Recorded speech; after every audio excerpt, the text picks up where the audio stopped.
जग में जता पहले गई सूरज देव हो बाजू मिथिला धाम की जय। जग में जता पहले गई सूरज देव कोशी कमला बलान रे ओही धरती पर हर मोरे भैया ओही धरती पर कम मोरे भैया रे भैया विद्यापति के नाम रे ओही धरती पर हर मोरे भैया विद्यापति के नाम रे जग में जता पहले उगई सूरज देव जग में जता पहले उगई सूरज देव कोशी कमला बलान रे वही धरती पर हर मर भैया वही धरती पर कमर भैया विद्यापति के नाम रे वही धरती पर हर मर भैया विद्यापति के नाम रे।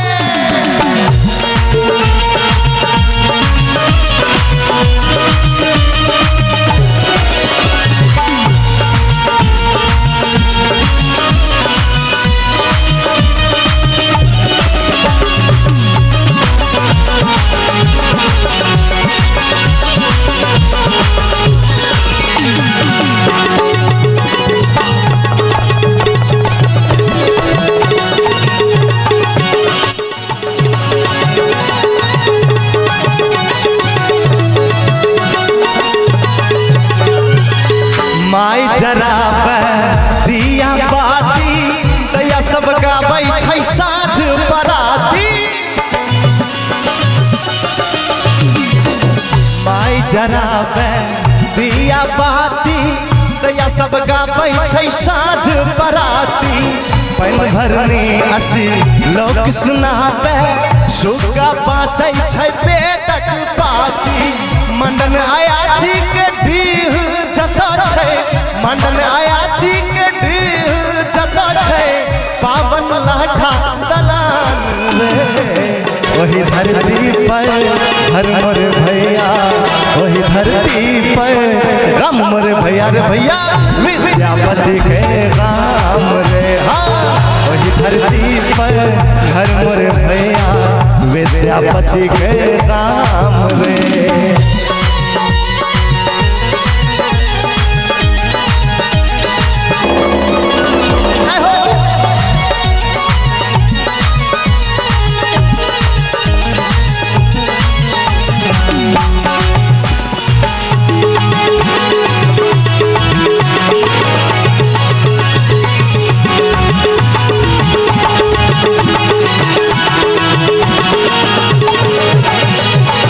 पाहुन बन का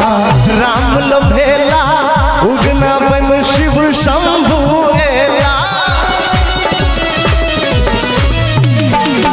पाहुन बन का राम लभेला उगना बन शिव शंभु एला 5 वर्ष में अद्भुत शंकर जग भर में ओ परम पद पेला जनक जानकी गौरव हमरे जनक जानकी गौरव हमरे जग भर जिनकर सम्मान रे। और बहुत ही नीक भाव है अपना सबके लिए बहुत ही गुमान के बात है जनक जानकी गौरव हमरे और आगा है जग भर जिनकर सम्मान रे वही धरती पर हर मोर भैया वही धरती पर कम मोर भैया रे भैया विद्यापति के नाम रे वही धरती पर हर मोर भैया विद्यापति के नाम रे। जग में जता पहले उगई सूरज देव जग में जता पहले उगई सूरज देव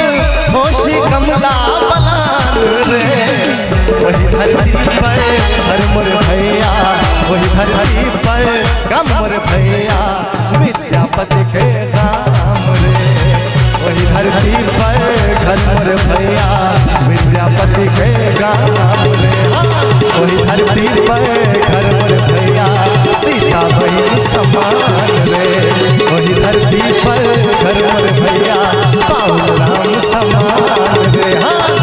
धरती